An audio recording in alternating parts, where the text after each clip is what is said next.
curious trespassers reported strange incidents. Like any bona fide haunted house, the Los Feliz murder mansion drew its fair share of curious visitors who wanted to sneak a glimpse through the windows of the well-preserved creepiness. Though the house was owned by the Enriquez family, it was the surrounding neighbors that put the most effort into keeping an eye on the house and maintaining basic upkeep here and there. They discouraged trespassers, but at one point things were a bit out of control, with everyone from prostitutes to transients to curious teenagers spotted going in and out of the yard. Among these, claims of chills and overall menacing feelings would start to filter out. These amateur ghost hunters reported orbs seen inside the house, and people claim they have heard a woman's voice yelling, "No," as well as reports of ghostly faces looking down from the mansion's windows. At one point, a trespasser was even bit by a black widow spider while attempting to break into the house. Following the night of the murder, the interior of the house remained untouched. Though the foul nature of the murder-suicide itself would be enough to carry the tale through history, what has distinguished this crime from other bizarre cases is the fact that the house remained nearly untouched for more than 50 years after the grisly act. Following the night of the murder, the Perelson's belongings sat gathering dust and slowly deteriorating in the decades to follow despite the house having been sold. Regardless of whether the Enriquez family actually stored any of their things in the house or not, it is clear by the glimpses snuck through the windows that they did nothing to move or alter the belongings of the original, fated inhabitants. Ultimately, this neglect achieved the perfect haunted house effect, not unlike its nearby Hollywood movie sets, only this was the real thing. Nobody is sure why the new owners would leave such a dark history to settle and stagnate like they did, but it's definitely one of the factors that makes the Los Feliz murder mansion especially eerie in the long list of murder cases. Subsequent owners refused to live in the house.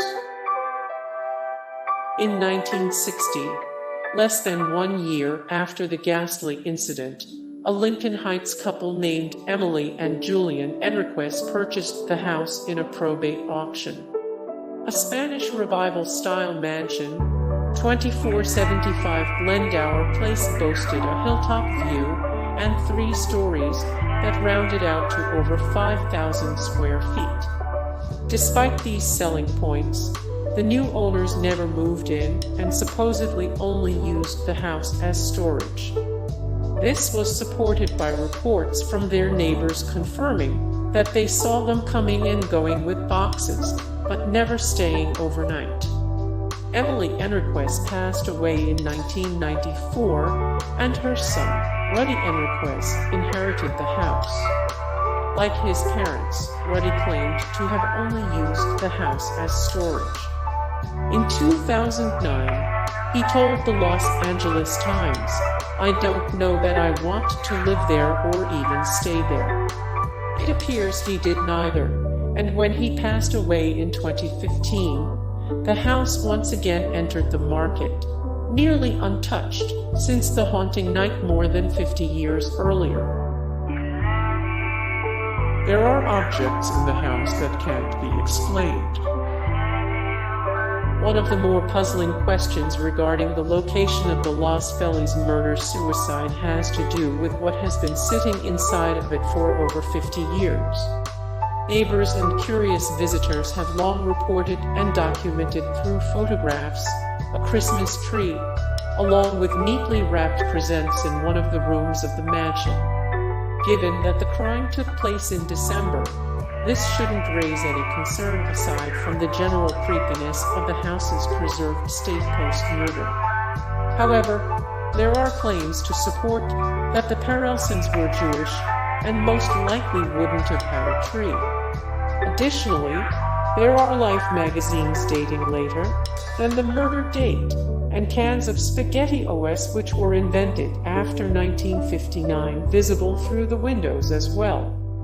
For a house that was used as just storage, these all strike one more as artifacts of daily life, rather than items to stow away. This gave life to a rumor that a second, unknown family rented and lived in the house for a year after the deaths, unbeknownst to the gruesome recount of what took place. According to this rumor, the squatters conveniently found out on the anniversary of the crime and fled the house, leaving all of their belongings, including their Christmas decorations, behind. However, there is no solid evidence behind this urban myth, and the tree and presents remain a murder mansion mystery. The doctor left a dark message to be found before killing himself.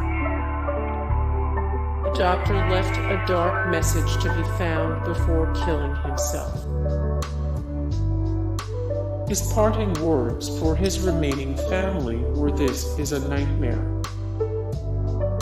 His parting words for his remaining family were, "This is a nightmare."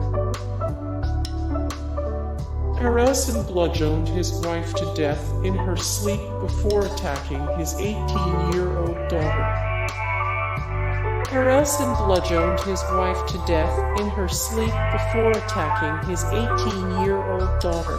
Hey guys, thank you so much for the support and likes and comments down below, and also thank you so much for watching, and I look forward to see you in the next video. Then take care, bye.